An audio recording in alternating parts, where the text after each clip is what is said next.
Hi everyone, this is Jim. Welcome to this postmortem of my Blitz game number 776. I started off with knight f3 and my opponent played d5.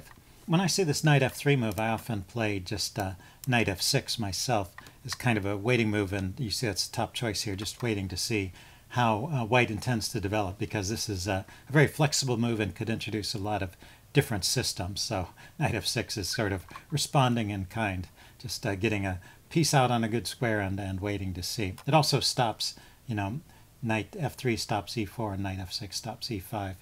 So it has that central influence as well. But my opponent plays the second choice here, d5, quite a respectable move as well. And I go with c4. d4 is a way to transpose back into a queen's pawn opening, and g3 would be to go for a king's Indian attack.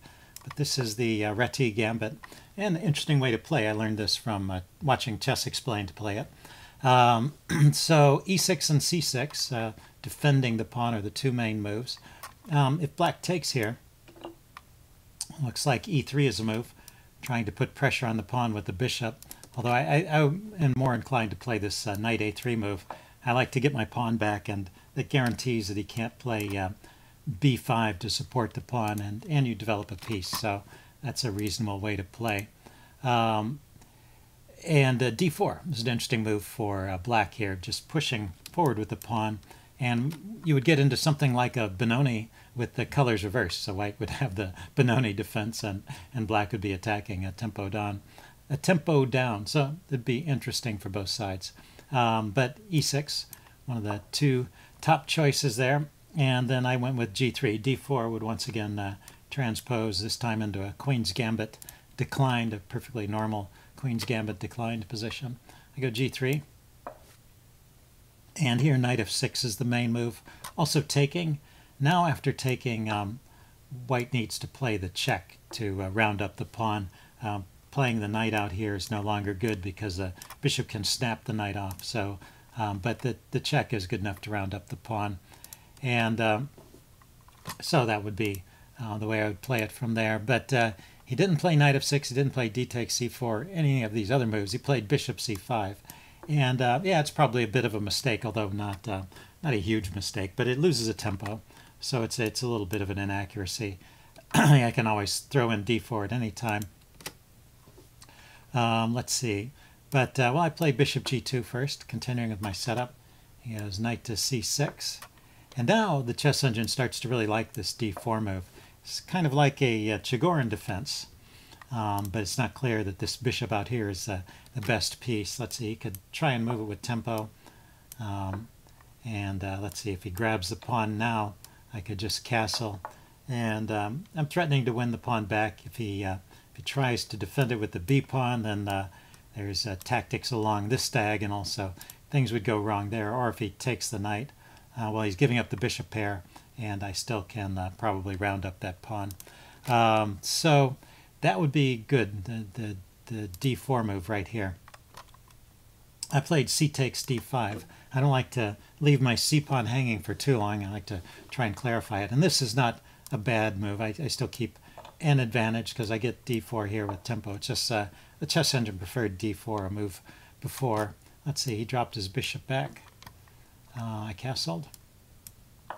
Played knight f6. So some normal developing moves, knight c3 and bishop e6. You might question this move, whether that pawn is needed and needs to be protected so many times, but it is attacked once and potentially twice. And so if it's defended 3 times, that means these pieces are free to move. Any one of them can move without fear of any tactic against that pawn. So it's not a terrible move. Let's see, I went knight a4 here, going after his bishop, thinking to round up the bishop pair, and he played bishop a5.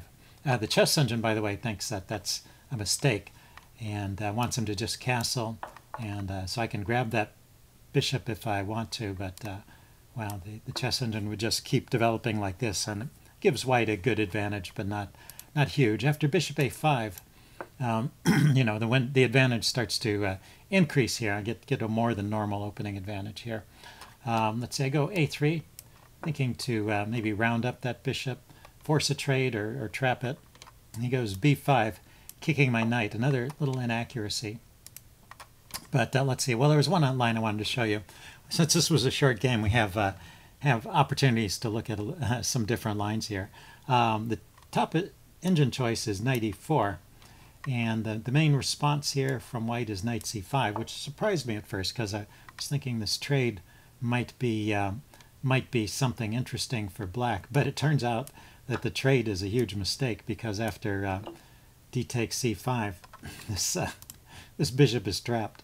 It has no way to escape from the threat of b4 there, and so he's going to lose a piece here. And there's not enough time, even though it looks like kind of a slow motion trap, there's not enough time for the knight to get out of the way and the pawn to move forward to give the bishop an escape square. So the bishop cannot escape from that location. So that's why knight c5 here would be a good response. Let's see, he could play bishop b6, and I could grab a pawn. So that was best play. So already, you know, the chess engine is finding ways to win material here. Let's see, he went b5 here, which is not best. I go knight c5, and he goes bishop b6, so he did save his bishop from being traded. And now I went b4, which I think is a pretty natural move, kind of cementing that knight in on that square.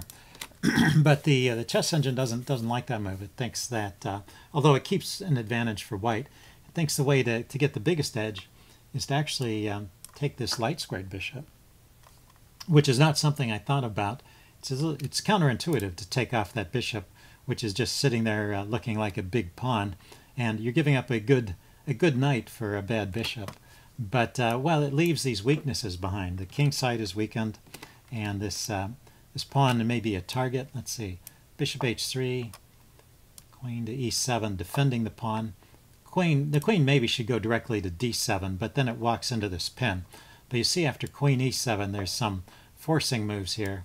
a4 to try and soften up the queen side here.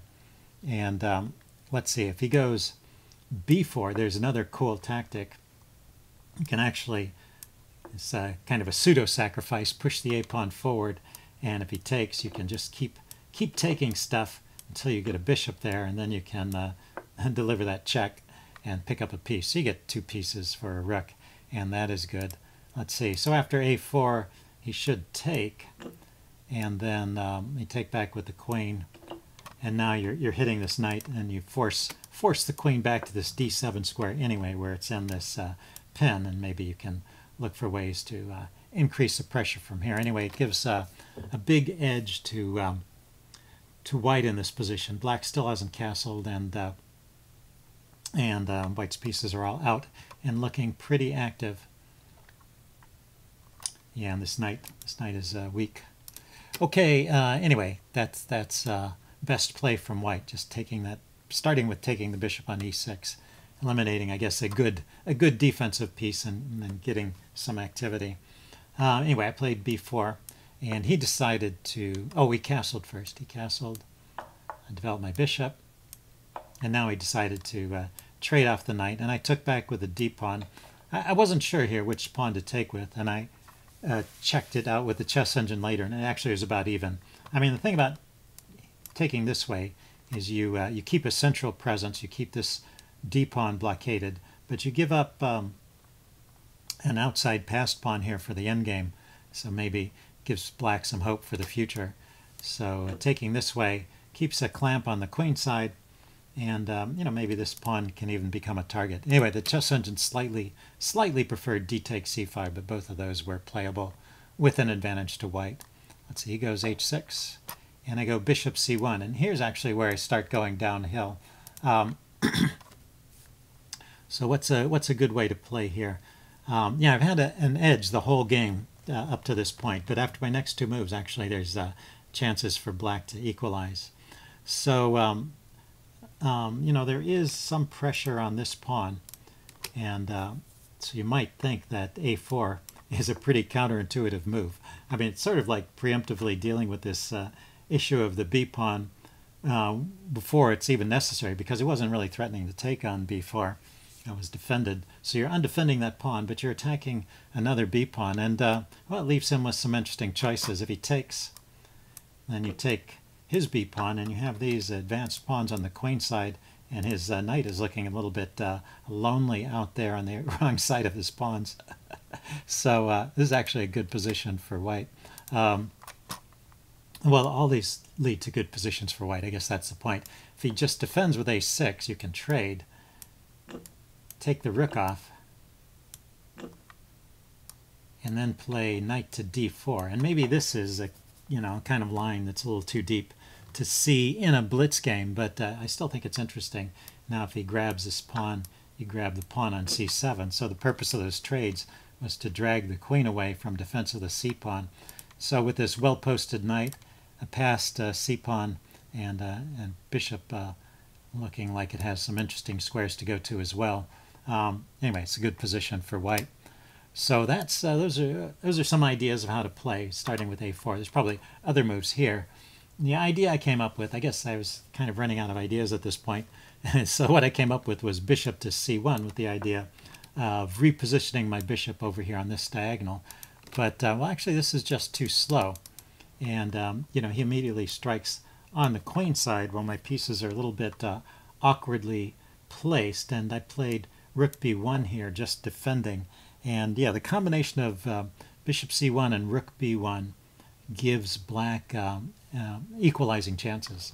So instead of rook b1, I could have actually defended this pawn in a tactical fashion, kind of similar to the game, but different. The tactics are different here. Bishop b2, if he takes, I take, and grabs the pawn, well then once again I can trade off this rook, and then take the knight here. This is opening up the it's weakening the pawns on the king side, and now I can exploit his loose knight here and the loose pawns here and go to either queen d4 with a double attack or queen d2 with a double attack, and after the knight moves, take on h6. So getting the pawn back and also getting the queen actively placed near the king, this is still good for white. But rook b1, just defending, is not so great because he can actually exploit this. If he takes and then plays bishop f5, my rook becomes displaced. I mean, I can still hold on to things, so it's not like I'm losing at this point. But now, black's pieces are more active, and mine aren't. Mine aren't looking so great. And I think the rook has to go to b2 to hold on to things. So anyway, that's a good play from white. Instead, he played the move. Let's see, I went rook b1. Yeah, he went knight to e4. Cancel that. Knight to e4. Okay, I was wondering why that was playable, because that was the wrong move. He went knight to e4, and it makes sense posting the knight on a good square. I played bishop b2, completing my plan of organizing my pieces here, and now this pawn really is protected by a pretty simple tactic, which he falls for. And it wasn't until this point that I realized I had kind of gotten in a little bit of trouble. And maybe he thought, now notice, so I thought for a while before taking back, and then I realized I had a defense and went ahead and took. So that was 13 seconds. And he spent 15 seconds here. So this wasn't a move he played super fast. He paused to think about it. That was more time than he was spending on some of these other moves. But maybe he was thinking, if he takes here, I'll have some discovery tactic with the bishop, and then I'll pick up the knight, but he gets the bishop, and he was willing to play that position. But I have a much stronger move here with queen d4. It's a simple double attack, threatening mate and threatening the knight, and there's no way out. I looked at it with the chess engine. He's just a piece down at this point, so he resigned. Anyway, interesting game. I hope you guys enjoyed it, and I will see you again soon.